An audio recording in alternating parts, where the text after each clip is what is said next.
paciência, ele alcançou a promessa.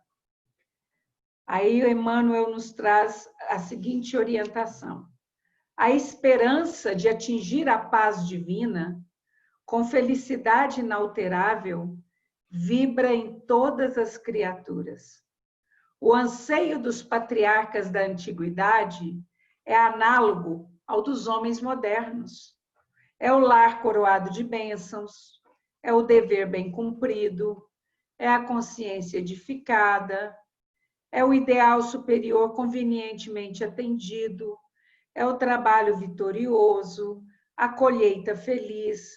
As aspirações da alma são sempre as mesmas em toda parte.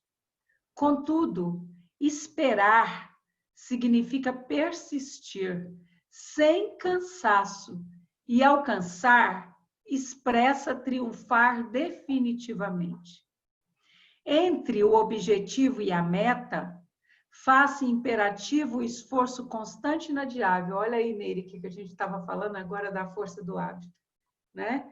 Entre o objetivo e a meta, faz-se imperativo o esforço constante e inadiável, que é o hábito, né? Esperança não é inação. E paciência traduz obstinação pacífica na obra que nos propomos realizar. Se pretendes materializar os teus propósitos com o Cristo, guarda a fórmula da paciência como a única porta aberta para a vitória. Há sofrimento nos teus sonhos torturados? Incompreensão de muitos em derredor dos teus desejos? A ingratidão e a dor te visitam o espírito? Não chores, perdendo os minutos, e nem maldigas as dificuldades. Aguarde as surpresas do tempo, agindo sem precipitação. Se cada noite é nova sombra, cada dia é nova luz. Lembra-te que nem todas as águas se acham no mesmo nível, e nem todas as árvores são iguais no tamanho, no crescimento ou na espécie.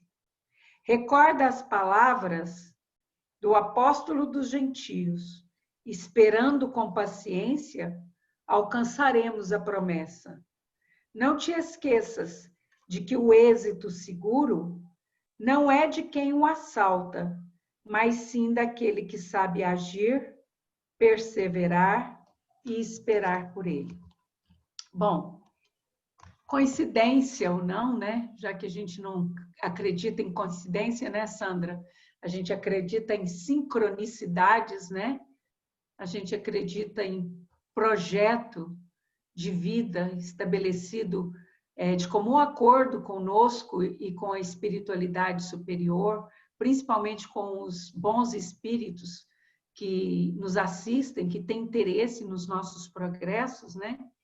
Então, a gente sabe que essas coincidências não existem, mas agora à tarde, conversando com a Nery, nós estávamos exatamente conversando disso, da necessidade de objetivos, de metas, e entre o seu objetivo e a sua meta, você criar hábitos, né? É exatamente o que o apóstolo fala, que o que Emmanuel nos fala aqui, né?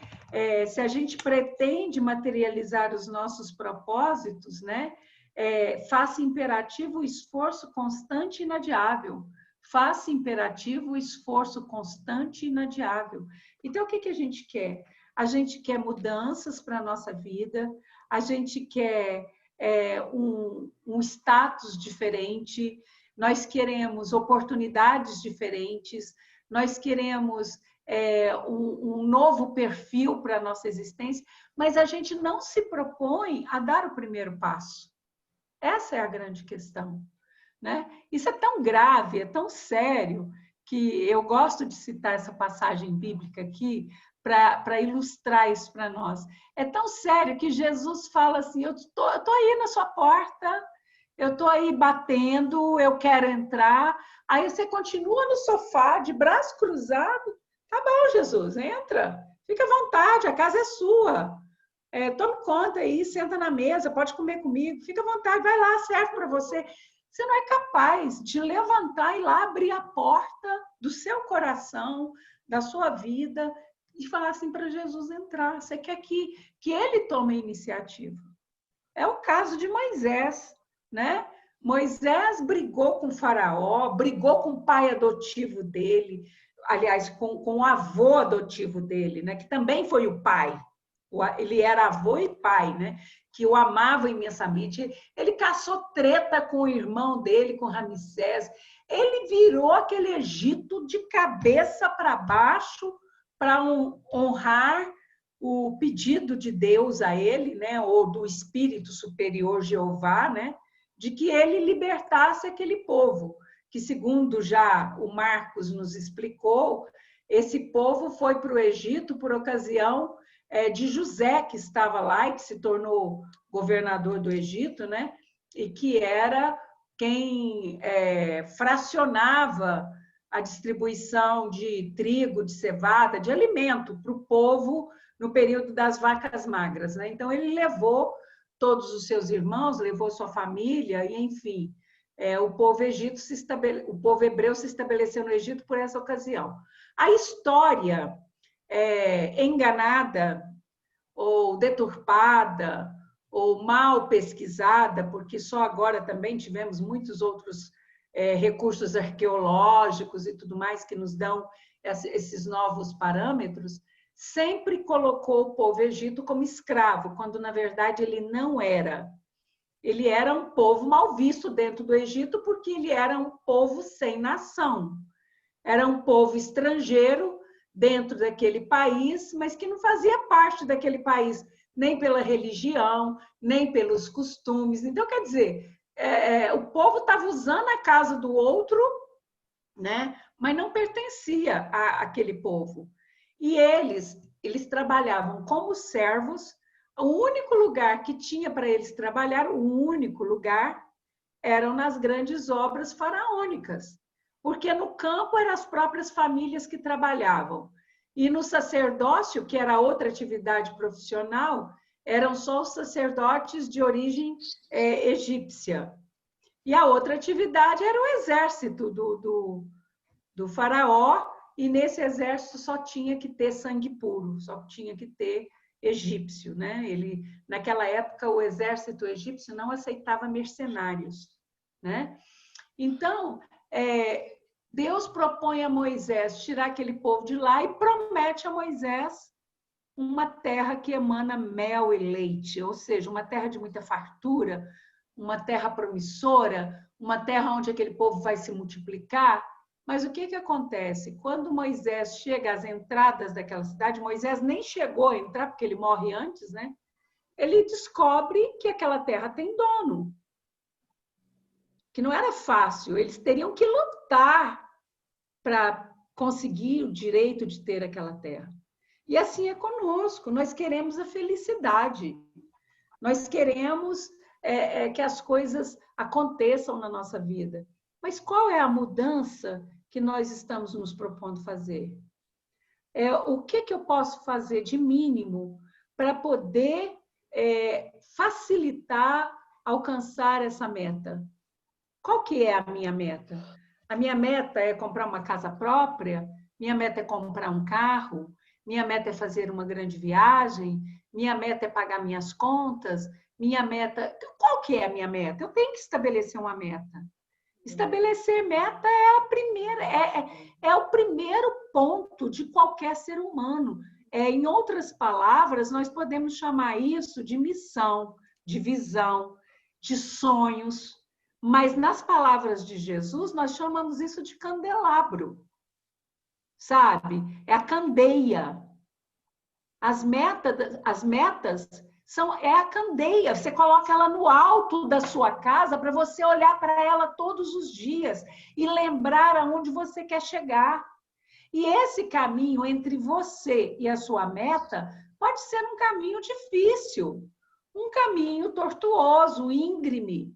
Mas quando você está olhando para aquela candeia, ela está te iluminando e iluminando todos que estão à sua volta. Por quê? Porque quando você tem um objetivo, quando você traça uma meta, né? Então, o universo, ele conspira a seu favor. Agora, se você, repetindo até aí o filme da Alice no País das Maravilhas, né? O diálogo dela com o Senhor Gato, quando ela chega naquela encruzilhada, para onde que é que eu vou? Ele diz, para onde você quer ir? Ah, não sei. Ele diz, então, qualquer lugar serve. Se você não sabe para onde você quer ir, se você não sabe onde você quer chegar, se você não sabe o que você quer alcançar para a sua vida, então qualquer caminho serve. E aí, até numa obra da Zíbia Gasparetto, quando ela ainda era espírita e recebia o espírito Lúcius, né? Ela tem uma obra que se chama Quando a Vida Escolhe. Aí é aquela história, se você não sabe para onde ir, a vida escolhe caminhos para você. E aí, a vida, ela é professora, disciplinadora. Ela não quer saber se você vai gostar do caminho que ela escolheu para você ou não. Ela não quer saber se você está feliz ou não. Ela vai te dar um caminho. Se você não escolheu, ela vai escolher por você. Porque você tem que seguir, né? Agora, o Emmanuel, ele nos fala que para a gente alcançar esses objetivos, essas metas, muitas vezes, embora estejamos caminhando, mas esse caminho é longo. Nós temos que desenvolver o quê? A tolerância, a paciência, esperar. Porque o tempo de Deus, ele é o tempo verdadeiro, ele é o tempo real. O meu tempo é um tempo irreal. É um tempo que corresponde só enquanto eu estou estagiando nessa nave-mãe chamada Terra, né? Então, o meu tempo, ele pode não corresponder aos meus anseios mais imperiosos. Então, eu quero sucesso para amanhã e, de repente, o sucesso vai vir para mim daqui 10 anos. E o que está intrínseco entre eu querer esse sucesso para amanhã e ele acontecer daqui 10 anos? Não seria o deserto? Aquela metáfora do deserto, do tempo que eu tenho que passar no deserto, amadurecendo, aprendendo, mudando, modificando o meu jeito de ser, minha forma de pensar. Não seria o tempo quando eu faço tudo certo, quando eu estou agindo de acordo com o que a espiritualidade, com o que o próprio Cristo espera de mim. E ainda assim as coisas não estão acontecendo no meu tempo, né? Então não seria o caso de eu esperar, de eu desenvolver a paciência, de eu lembrar que nem todas as águas se acham no mesmo nível, como diz o Emmanuel aqui, né? Porque no Eclesiastes, capítulo 3, está escrito que há um propósito para cada coisa debaixo do céu. Há um tempo certo para cada coisa. Tem o tempo de plantar, tem o tempo de colher, tem o tempo de construir, tem o tempo de derrubar o que se construiu, né?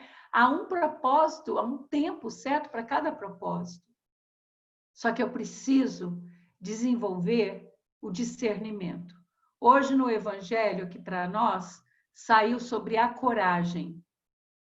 Ter coragem. Porque nós somos muito corajosos quando as coisas não acontecem conosco, quando não somos nós que estamos na linha de frente, né? Quando com o vizinho que aconteceu alguma coisa. Então, nós somos corajosos. Mas e quando o problema bate à nossa porta? Qual é o testemunho que nós damos para a espiritualidade? É o testemunho da revolta, é o testemunho do desespero, é o testemunho da agonia.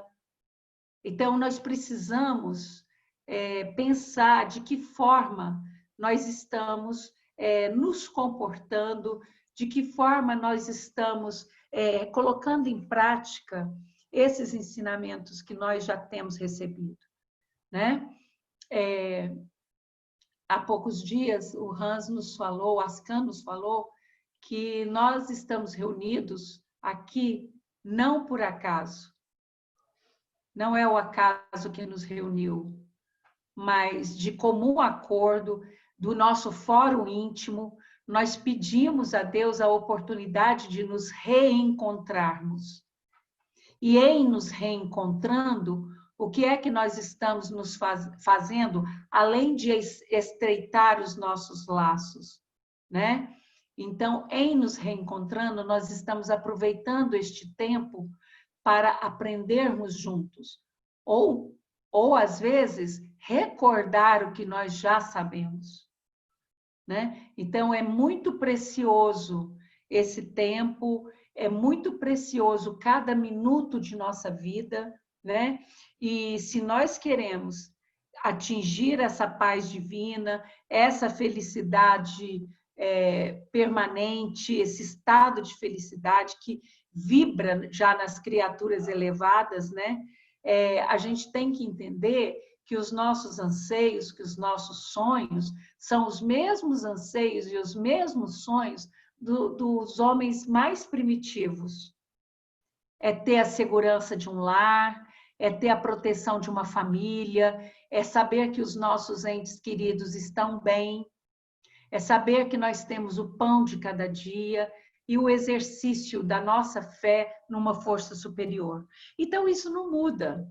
O que mudou nos últimos tempos é que, como os processos estão acelerados, as pessoas se apegaram demais à matéria, se apegaram demais aos bens físicos e acabaram deixando em segundo plano o verdadeiro sentido da vida, que é essa necessidade de paz que todos nós estamos buscando, né? Então, é com esse sentido dessa paz tão necessária que cada um de nós, neste momento, sente necessidade de buscar, necessidade de conquistar, porque nós temos que lutar por essa paz, né? Ela não vem para nós pronta. E essa luta é uma luta íntima, é uma luta com o nosso pior inimigo, que é o nosso ego. É o pior de todos os inimigos. Não é aquele inimigo que te apunhalou pelas costas, não é aquele que te traiu, não. Nosso pior inimigo é o nosso ego. Tem pessoas na nossa família que estão precisando de nós. Tem pessoas que estão precisando das nossas preces, que estão precisando de uma palavra amiga, de uma palavra de incentivo. Então, o meu problema torna-se muito pequeno quando eu tiro o olho do meu umbigo e eu olho para frente e vejo quantas necessidades prementes estão à minha volta, muito maiores do que a minha, né? Então, nós vamos evocar nosso pensamento agora às forças superiores, elevando o nosso pensamento ao Mestre Maior, aos seres iluminados, aos mentores espirituais, e vamos pedir proteção, amparo e discernimento, que é tudo que nós estamos precisando. Amado Mestre, Senhor Deus Todo-Poderoso, querido Mestre Jesus, Maria Santíssima e todos os seres iluminados, nossos anjos guardiões e esses benfeitores espirituais tão amigos, tão queridos, nós vos agradecemos o concurso nessa noite. Agradecemos toda a proteção que nos tem dado.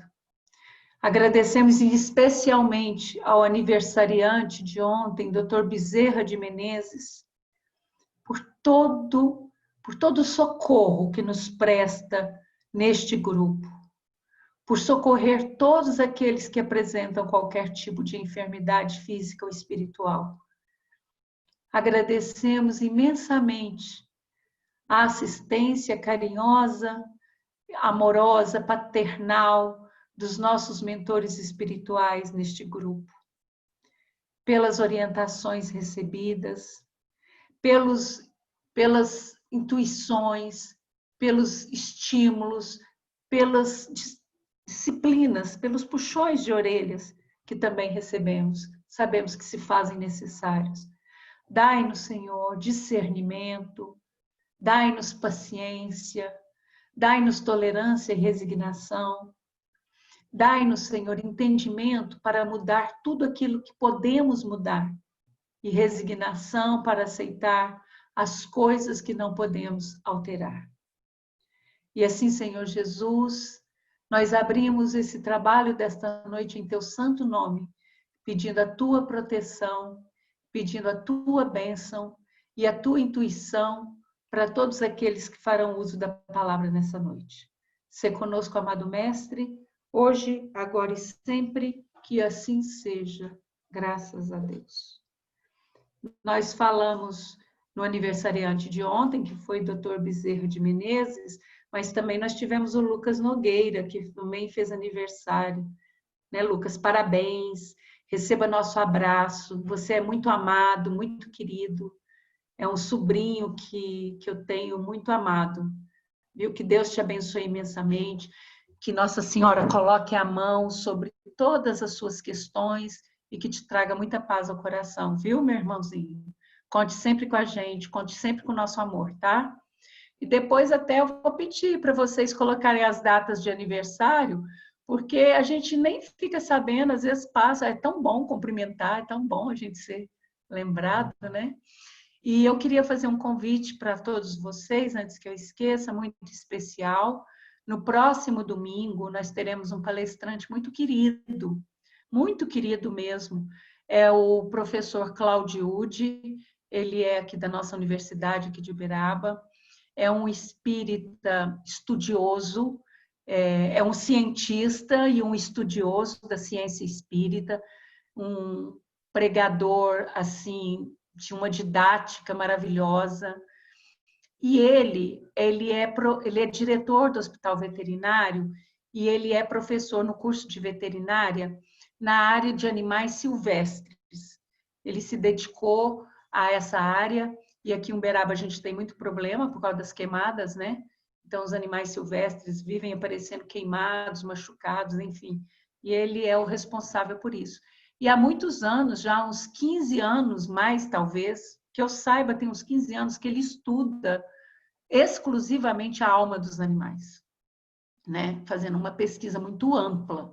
E como a continuidade do nosso estudo no Livro dos Espíritos é a questão 588, se não me engano, 589, que começa o estudo da alma dos animais, nós o convidamos para que pudesse vir fazer uma palestra para nós.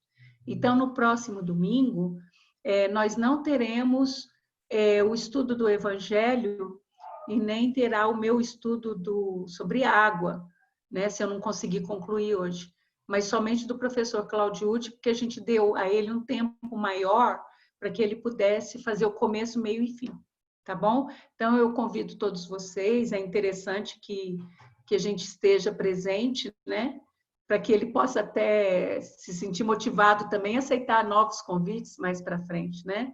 E eu espero contar com vocês. E quinta-feira estaremos juntos. Então, agora é com o Marco Antônio, nosso historiador queridíssimo. Estamos amando a sua aula e é com você, Marco Antônio. Quando tiver faltando uns 5 minutos, Marco Antônio, tipo 15 para as 9, tá bom para você? Vamos ver. Você me avisa aqui. Se tiver Tá faltando bom. pouquinho Não, e coisa, é eu o te que aviso. nós falamos, você vai continuando, tá? Então, pode falar, então. Eu queria ter um pouquinho da didática de vocês, de sua, viu, Vânia?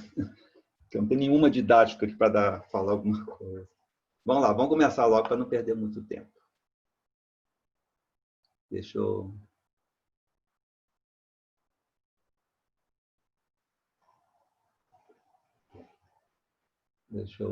reduzir aqui.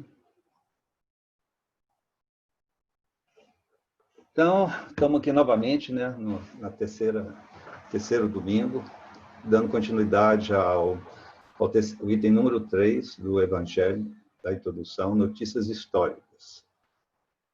Como eu fiquei sabendo que entraram novos membros aí para o grupo, né, resolvi colocar a última lâmina do nosso estudo da trajetória dos judeus, né, desde o tempo de Abraão. Vou falar rapidinho só para o pessoal novo entender o que é que eu falei.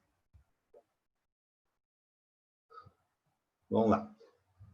Começou tudo com Abraão há 2000 anos antes de Cristo, né? Com a ida dele lá para Canaã. Depois nós passamos naquela fase verde que é os judeus no... Espera um pouquinho. Lá no Egito, como a Vânia falou, né? O tempo que Moisés saiu do Egito e foi para a Terra Prometida, e os 400 anos que eles passaram na Terra, mas sem ter um rei, sem ter uma capital. Hoje eu estou um pouquinho nervoso, gente. Depois entrou a época de Davi, né? Quando eles tiveram uma capital, tiveram o seu rei. Foi em torno de 400 anos. E a partir de 600 antes de Cristo, e começaram as invasões às terras através dos babilônios, né, onde ocorreu o primeiro exílio dos judeus. Depois vieram os persas, nessa fase lilás, e, posteriormente, primeiro os persas, depois vieram os Alexandre o Grande, invadindo a região. E, finalmente, os romanos, que dominaram a região, se mantiveram, né, até o ano 70 depois de Cristo, quando os judeus, né, se revoltaram e foram exilados para as várias regiões do domínio romano.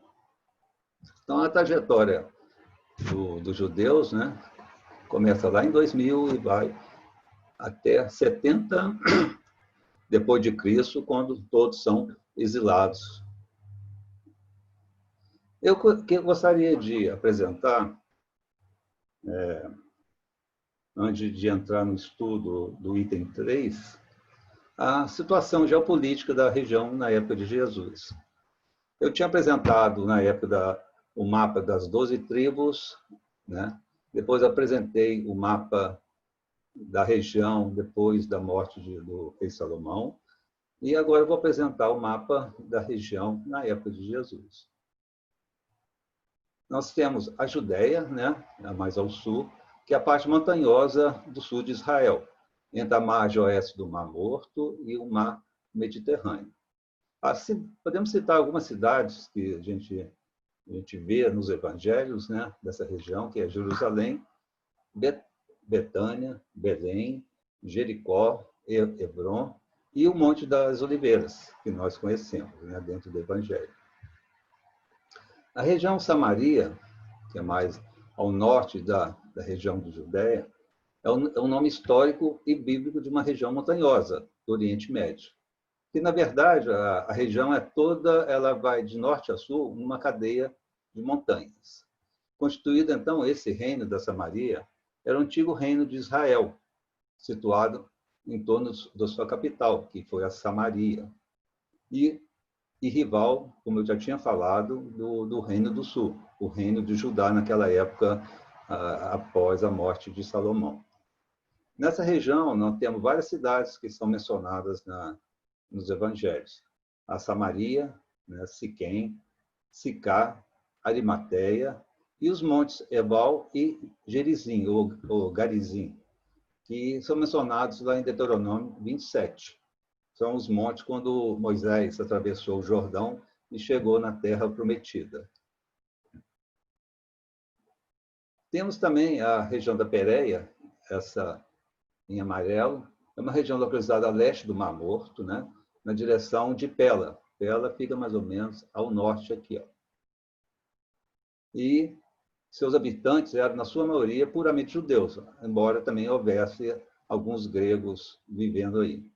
A Gileade é uma região também montanhosa, a leste do Rio Jordão, mais ou menos dentro dessa área da Pérea, situada mais ou menos no reino da Jordânia. Ela é muito mencionada no Antigo Testamento e as tribos de Ruben, Gad e Manassés foram os ocupantes dessa região. A região de Decápolis é um grupo de 10 cidades, onde as principais são Pela, né, aqui mais ou menos ao norte de Pérea, né, e Damasco, na fronteira oriental do Império Romano, na Judéia e Síria. Elas foram fundadas, essas 10 cidades, por comerciantes gregos e imigrantes, e eram centros de cultura helênica na época. A Idumeia, a terra dos edomitas, vocês se lembram lá do reino de Edom, né, que eu comentei, né? Localizava na região que havia sido o território das tribos de Simeão e Judá. Tá? Eu vou mostrar um mapinha na frente para relembrar tudo isso. A Galileia, ao norte, é uma grande região de Israel que se confunde com a maior parte de distrito administrativo do norte do país. Temos aí várias cidades que nós conhecemos, né, que são mencionadas nos evangelhos. Nazaré, Cafarnaum, que fica mais ao norte ali do mar de Galileia, Caná, Tiberíades, Monte Tabor e o mar da Galileia, né, que é muito conhecido nos evangelhos.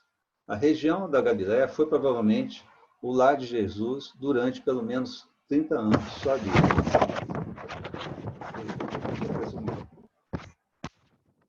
Aqui estou mostrando os 3 mapas, né, que eu apresentei no meu estudo anteriormente, os 2 primeiros e esse último agora. O primeiro à esquerda é a região quando ela foi dividida, né, pelas 12 tribos que saíram lá do Egito, quando Moisés chegou na Terra Prometida.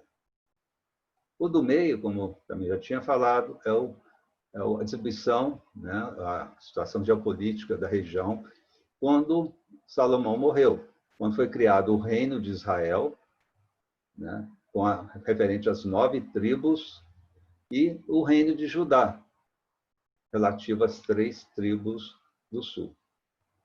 E esse mapa da direita é o atual que eu falei agora, né, com a situação na época de Jesus. Nós vamos começar realmente agora, né, entrar mais ou menos no estudo daquele item 3 do Evangelho. Kardec enfatiza nesse item 3 a necessidade de conhecermos o significado de muitas palavras nos textos dos Evangelhos, que foram frequentemente mal interpretadas por não terem para nós o mesmo sentido. E nos ajuda a compreender, né, o conhecimento desse significado nos ajuda a compreender as passagens e o sentido verdadeiro de certas máximas que ali encontramos. E o valor também dessas palavras também caracteriza o estado de costumes e da sociedade judia da época.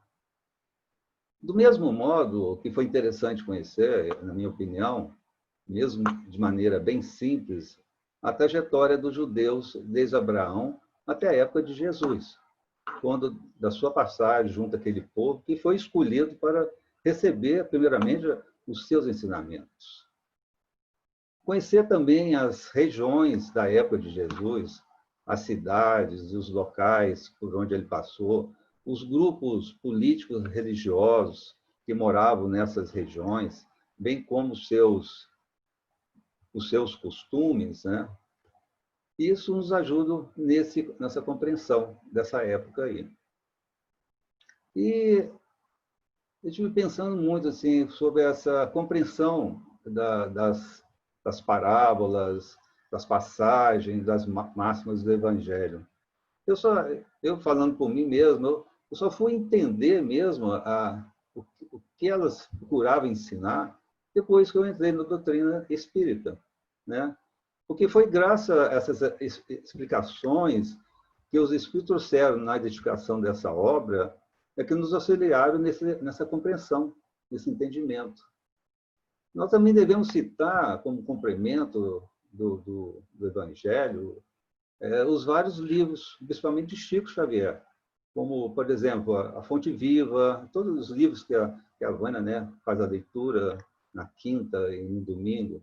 Fonte Viva, Pai Nosso, Vinha de Luz, Caminho, Verdade e Vida, com as mensagens de Emmanuel, relacionando a trechos dos evangelhos e das cartas de Paulo, né? Como podemos também citar outros autores espíritas, outros livros, né, que nos ajudam nessa compreensão.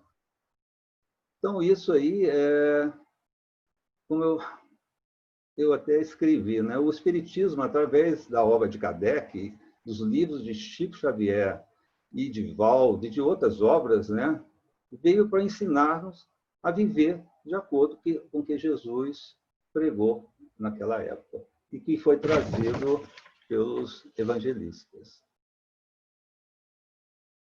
Deixa eu reduzir, que está me atrapalhando um pouquinho. É difícil tirar todo o proveito da leitura dos evangelhos se não conhecermos alguma coisa da Terra, ambiente e mecanismo da sociedade em que Jesus viveu.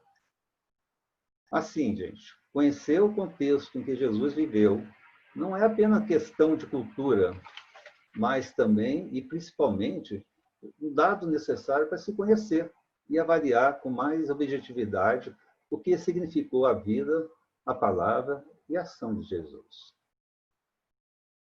A sociedade no tempo de Jesus era formada por pessoas e grupos de pessoas unidas entre si por uma rede complexa de relações econômicas, políticas e ideológicas.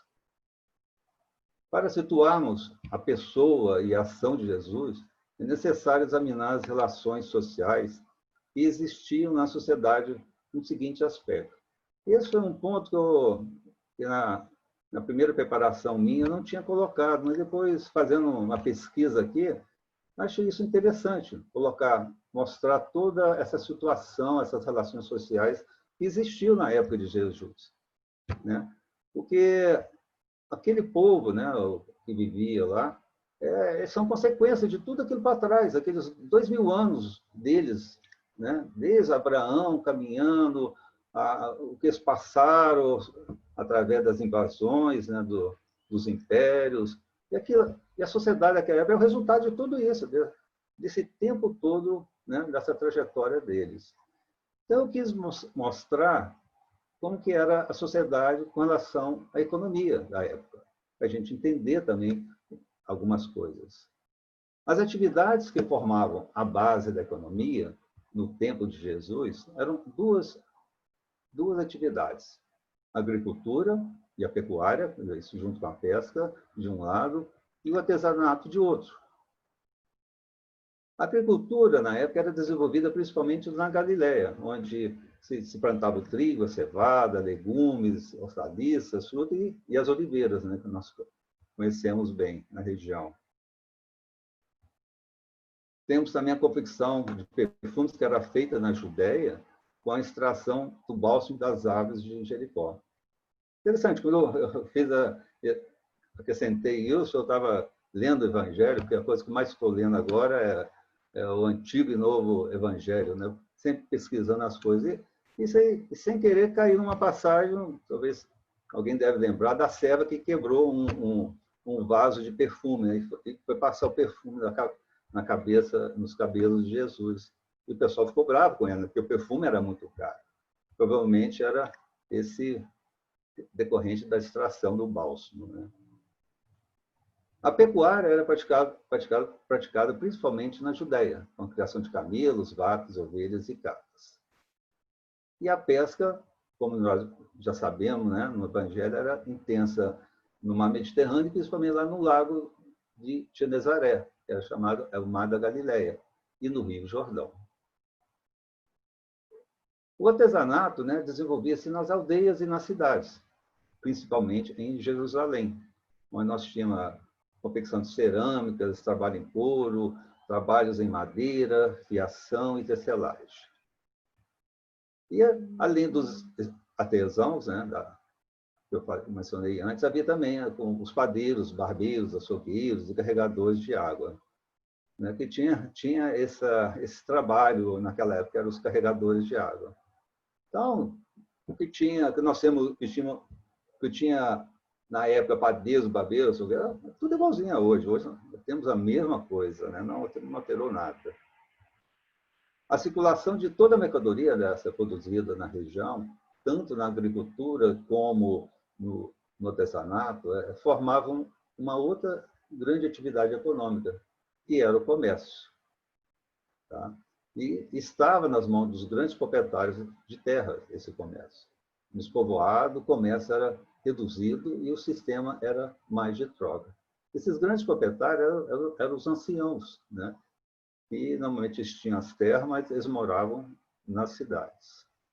Então, eles tinham esse controle, né, esse poder em cima do comércio na época de Jesus.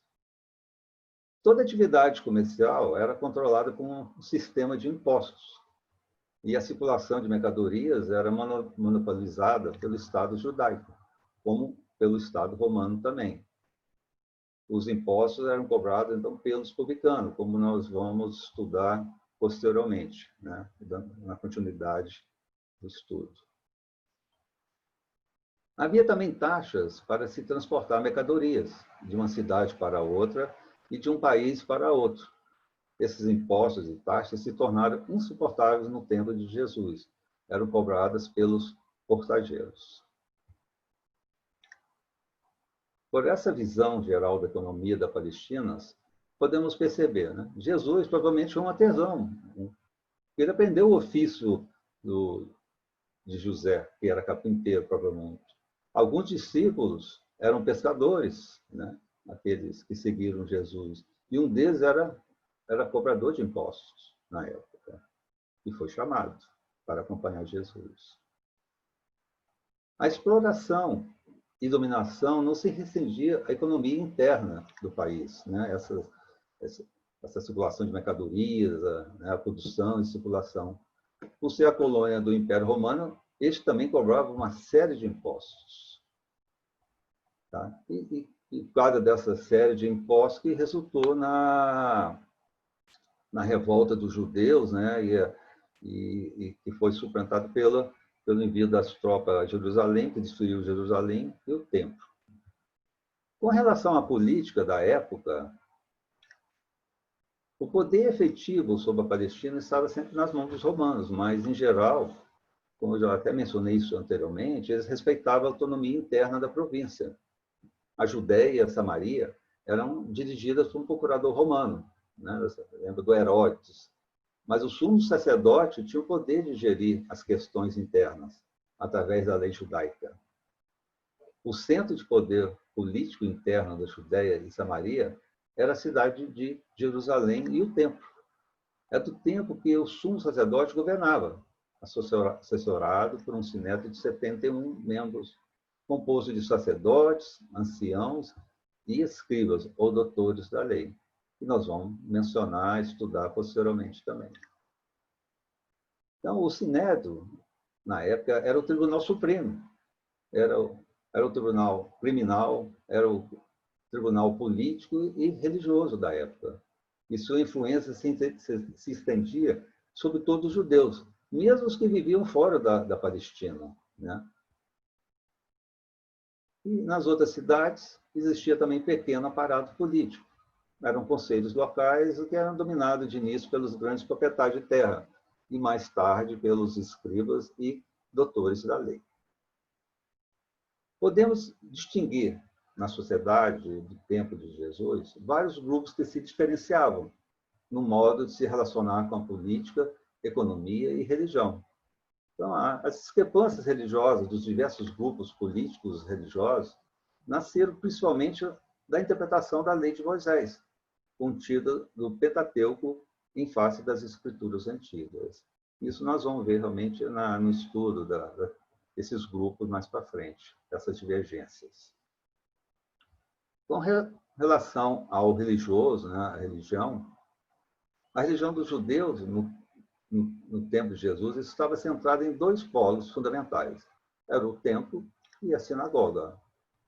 O templo, na época, era o centro de Israel, onde todos os judeus, né, deviam reunir para prestar culto a Deus. No templo habitava o Deus único, né? Era o santo, puro, um Deus que era santo, puro, perfeito. A única forma de purificar era aproximar de Deus, logo, ir no templo. Percebemos, então, um grande poder dos sacerdotes na sociedade judaica. Eram eles que estavam mais perto de Deus, e, consequentemente, cabia a eles decidir sobre o que era puro e impuro, e também o que fazer para se purificar. Essa grande autoridade dos sacerdotes sobre o povo acabava legitimando e reforçando o templo, de tal modo que não era apenas o centro religioso, mas também o centro econômico e político da época, né?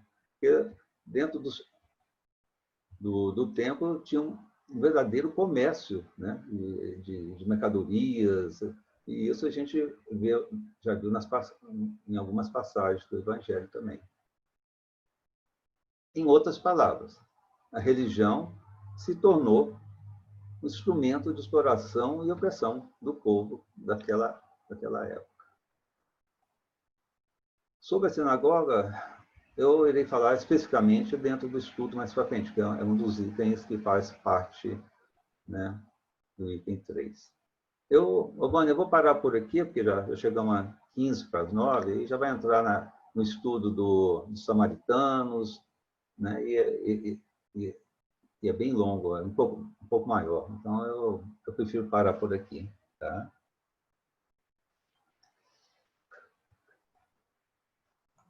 Aí, Marcos, você estava nervoso à toa, ó. Não, mas no início eu estava muito nervoso. Hoje falei com tão bem. Não, hoje falei com Deus, eu estava muito nervoso. Hoje não sei porquê, mas estava. Olha só, deixa eu comentar uma coisa aí com vocês. É tão fácil para a gente hoje olhar a situação da mulher, por exemplo. Nós temos aqui no Brasil, vamos falar do Brasil, a Lei Maria da Penha. Hoje nós temos a plataforma Zoom, que se a mulher colocar a mão assim, com um X vermelho na palma da mão, todo mundo sabe que ela está pedindo socorro, que ela está sendo agredida. A mulher hoje, ela atua na política, ela atua na religião, ela atua na economia, em todas as frentes.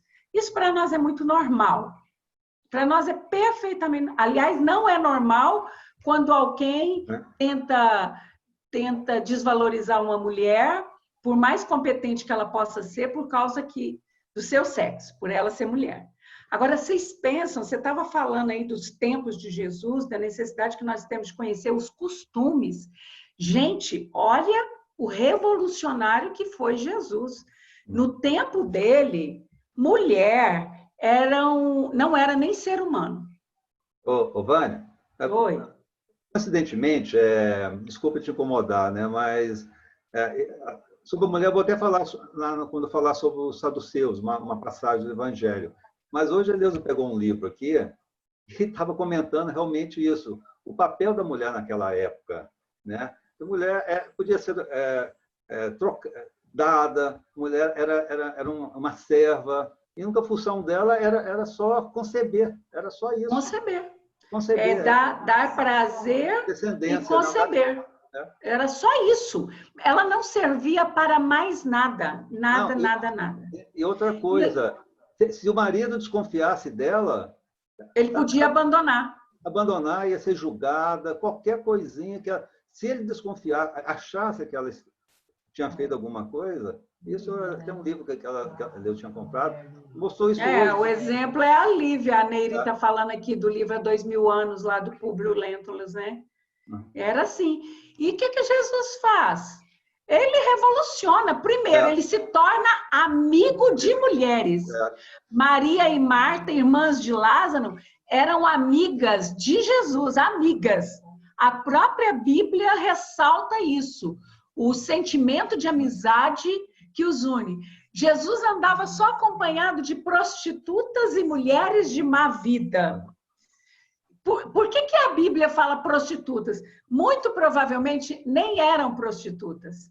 Eram mulheres que tinham sido abandonadas por seus maridos, que tinham sido rejeitadas, não tinham como sobreviver, viviam pelas ruas e eram violentadas, eram marginalizadas, e aí eram chamadas de prostitutas. E Jesus, ele colocou todas essas mulheres na linha de frente de seu ministério. Haja visto o papel de Maria Madalena, a sua favorita. Maria Madalena tinha um papel mais importante que o de Pedro. E hoje os evangelhos apócrifos provam isso. Tanto que foi Maria Madalena, além dela estar com ele até o seu suspiro final, foi Maria Madalena que testemunha a sua ressurreição, né? E é a Maria Madalena que ele dá a missão desse ministério. Então, é importante a gente saber, e é por isso, para os novatos que entraram hoje, por que a gente está estudando essa história, tá, Patrícia? Por que a gente está aprendendo um pouco sobre a antiga história dos hebreus, daquele povo? É exatamente para tentar entender o pensamento de Jesus e entender algumas passagens bíblicas quando a gente entrar no Evangelho, no estudo das parábolas, né? Porque quando Jesus fala assim, quem não odeia seu pai e ao seu irmão, sabe? Então tem umas coisas que eu preciso entender qual era o contexto que ele estava falando. O que estava envolvido ali naquela época, né? Porque aqueles que levam a palavra assim na ponta da faca, tem um lembrete do apóstolo Paulo, né? A palavra mata e o espírito vivifica. Então a gente precisa ampliar nosso entendimento acerca dos ensinamentos de Jesus, que continuam atuais, continuam intensos, mas que a gente precisa entender o contexto em que eles foram feitos e o que